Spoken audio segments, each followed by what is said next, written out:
Madame la vice-première ministre, bienvenue dans la série de discussions des chefs de partis politiques avec le RJCCQ pour les élections provinciales. Merci une occasion, de l'invitation, M. Oui. Graff. Écoutez, c'est normal, une occasion d'échanger et de partager justement vos positions, notamment sur la jeunesse, l'entrepreneuriat ou encore l'environnement. Votre engagement d'ailleurs sur le terrain vous a valu les louanges du Premier ministre qui vous a qualifié de nouvelle étoile de la politique en 2017 et vous a ensuite nommé comme plus jeune vice-première ministre du Québec. Quelle place désirez-vous faire justement aux jeunes advenant une réélection du gouvernement caquiste? Pour moi, la jeunesse, c'est vraiment la clé de tout. On a besoin d'avoir des jeunes dans tous les secteurs d'activité de la société, mais surtout en politique. Ça, c'est la première chose. Donc là, des jeunes qui sont en affaires, qui sont dans l'entrepreneuriat, qui sont dans toutes sortes de milieux. Pour moi, c'est important que comme parti politique puis comme gouvernement, qu'on fasse une place de choix à la jeunesse dans le sens où avoir des jeunes, comme je l'ai dit, qui s'impliquent activement, mais aussi consulter, tenir compte. Tu sais, moi, je trouve ça important, par exemple, nous, on a la commission jeunesse à la CAQ, tu sais, la commission de la relève qu'on appelle des jeunes. Puis les jeunes amènent des propositions. Puis ça, je trouve ça important. Puis souvent, on va prendre de leurs propositions, on va les mettre dans nos plateformes électorales. Parce que je pense que tu peux pas faire l'économie de dire... Nous, on a l'âge qu'on a, mais il y a des gens plus jeunes que nous qui vont nous suivre, puis c'est pour eux qu'on fait tout ce qu'on fait. Donc, que ce soit en économie, comme je dis, en éducation, n'importe quoi, c'est important d'avoir des jeunes qui participent, d'avoir des jeunes qui ont les idées. C'est eux qui ont les idées, puis c'est eux qui sont notre relève. Alors, pour moi, c'est fondamental que les jeunes soient omniprésents dans toutes les prises de décision, dans toutes les consultations, puis dans la proposition politique même qu'on fait comme parti politique puis comme gouvernement. Vous savez que les transformations du marché du travail ont été nombreuses au cours des 2 dernières années. Les jeunes professionnels, les jeunes entrepreneurs ont été affectés de manière différente, mais ont été affectés tout de même. Quelles sont, selon vous, les aspirations des jeunes, justement, en matière de conciliation travail-vie personnelle, et comment souhaitez-vous y répondre?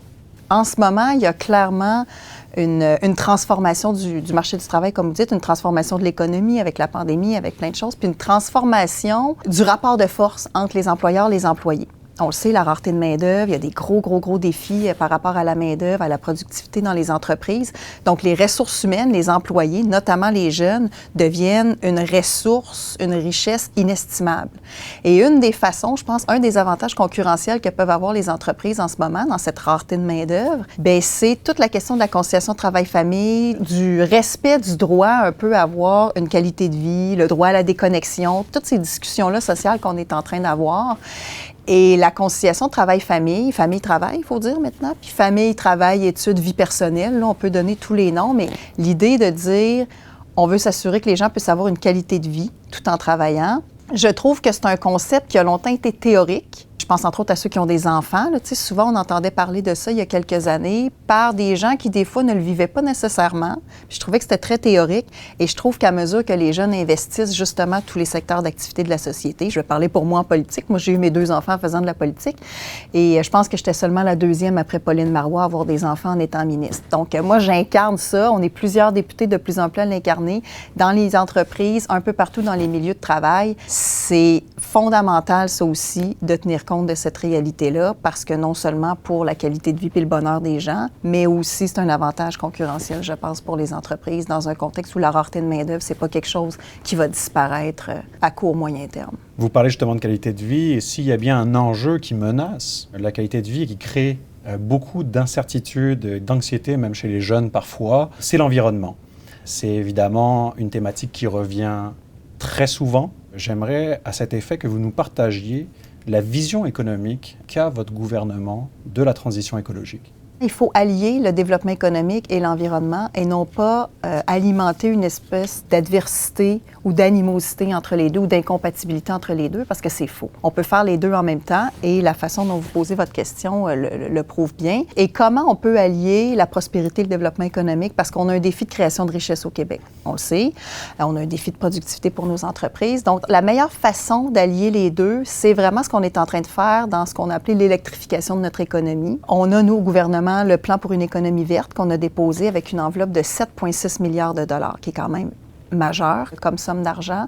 Donc, 7,6 milliards de dollars pour pouvoir faire cette transition-là énergétique vers une économie de plus en plus verte, entre autres avec notre hydroélectricité qu'on a, mais aussi avec d'autres énergies renouvelables, du gaz naturel renouvelable, ce qu'on est en train de développer aussi, l'hydrogène vert et tout ce qu'on est en train de faire pour la filière batterie. Parce que pour électrifier notre économie, ça veut dire quoi? Ça veut dire électrifier nos industries, entre autres les industries polluantes, électrifier tous nos véhicules et électrifier les bâtiments aussi. Il y a encore des bâtiments résidentiels qui se chauffent au mazout. Alors pour moi, ça, c'est un plan concret, un plan chiffré avec des objectifs mesurables et qui va nous permettre à la fois de créer de la richesse, parce que le Québec a tout ce qu'il faut pour être un leader dans la transition énergétique. C'est mondial, la transition énergétique. Là. Tout le monde veut essayer. Puis quand on voit ce qui se passe Russie-Ukraine, plus on va être capable de s'affranchir des énergies fossiles puis du pétrole, plus ça va être gagnant pour toutes les nations de la planète. Et moi, je pense que le Québec peut jouer un rôle de leader dans cette transition-là, avec un bon plan, avec des sommes conséquentes. Puis c'est ce qu'on a déposé pendant notre mandat qui s'achève.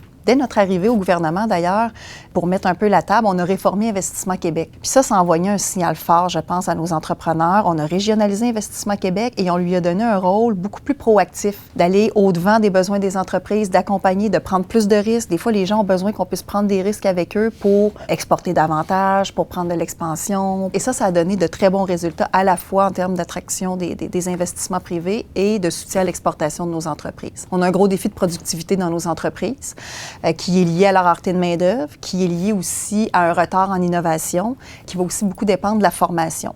Mais si on prend juste l'innovation, on a créé aussi l'innovateur en chef, une autre instance qui est vouée à temps plein à soutenir nos entreprises dans l'innovation, parce que pour pallier la rareté de main-d'œuvre, on n'aura pas le choix à un moment donné de rattraper cet écart-là qu'on a en automatisation, en robotisation et en innovation. Donc, de toutes les manières, innover en ressources humaines aussi, ça touche à ce qu'on disait tout à l'heure, être capable d'avoir un climat, d'avoir une offre de travail qui va se distinguer avantageusement d'un autre entrepreneur, être capable aussi d'avoir de la formation, le rehaussement des compétences. Tu sais, si tu dis, par exemple, tu prends une entreprise, on va automatiser, par exemple, une ligne de production ou on va automatiser un département au complet, bien là, ça va prendre quelqu'un pour gérer cette automatisation-là, gérer ce qui vient avec ça et tout ça. Alors, il faut être capable de former nos employés pour être capable de convertir des emplois, les amener à se développer, les amener à s'adapter aux besoins du marché du travail.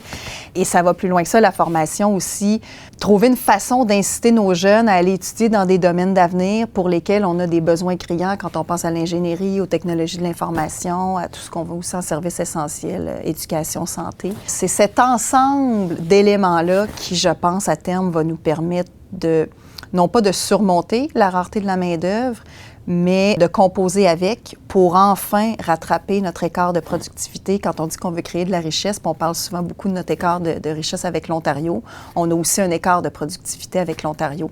Donc, c'est cet ensemble de solutions-là qui sont dans la stratégie et diverses autres mesures qu'on a au gouvernement qui va nous permettre de réussir à atteindre cet objectif-là et donc d'être plus riches et plus heureux comme Québécois. Et plus riche, plus prospère, plus inclusif, c'est pas mal notre leitmotiv au regroupement.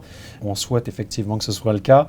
En revanche, vous savez que le contexte national et international est extrêmement compliqué. On parle d'un cocktail de conflits en Ukraine, d'inflation, peut-être même de récession. Et évidemment, cela affecte vraiment la foi que les jeunes ont en l'avenir. Quel message, pour conclure, souhaiteriez-vous partager aux jeunes gens d'affaires pour leur insuffler l'espoir en l'avenir? Bien, un message d'espoir, on ne peut pas... Surtout les jeunes. Moi, quand je côtoie beaucoup de jeunes, puis je les trouve tellement intelligents, je les trouve tellement ambitieux dans le bon terme, parce que des fois, je trouve qu'on a peur de parler d'ambition puis de qualifier quelqu'un d'ambitieux comme si c'était connoté péjorativement. Mais c'est pas le cas, tu sais. Je les trouve plein d'idées, je les trouve plein de volonté. Puis, je vais parler pour la politique parce que je suis là-dedans. Ou que ce soit en affaires ou n'importe quoi, embarquez, impliquez-vous, engagez-vous. Je pense que la meilleure manière de surmonter peut-être l'anxiété, les craintes, les appréhensions, c'est de se mettre en action pour son mieux-être, pour le mieux-être de la société. Fait que le seul message, moi, que j'aurais envie de leur dire, c'est « Go, allez-y, vous êtes bons, vous avez les idées, vous avez les moyens. » On n'a jamais eu tant accès à l'éducation puis à toutes sortes de manières de se développer dans la société, de se construire un projet de vie qui nous rend heureux. puis de participer justement à l'édification d'une société qui évolue, d'une société moderne, d'une société qui est axée sur les besoins des gens, sur la qualité de vie des familles, etc. Alors, allez-y. Puis il ne s'agit pas d'être naïf ou de ne pas se rendre compte qu'il y a des problèmes dans le monde. C'est sûr qu'il y a des problèmes dans le monde, mais la meilleure façon de les surmonter, c'est de participer aux solutions à ces problèmes-là. Quoi que vous fassiez, soyez heureux. Et se sentir utile, je pense, c'est la meilleure façon d'être heureux au quotidien.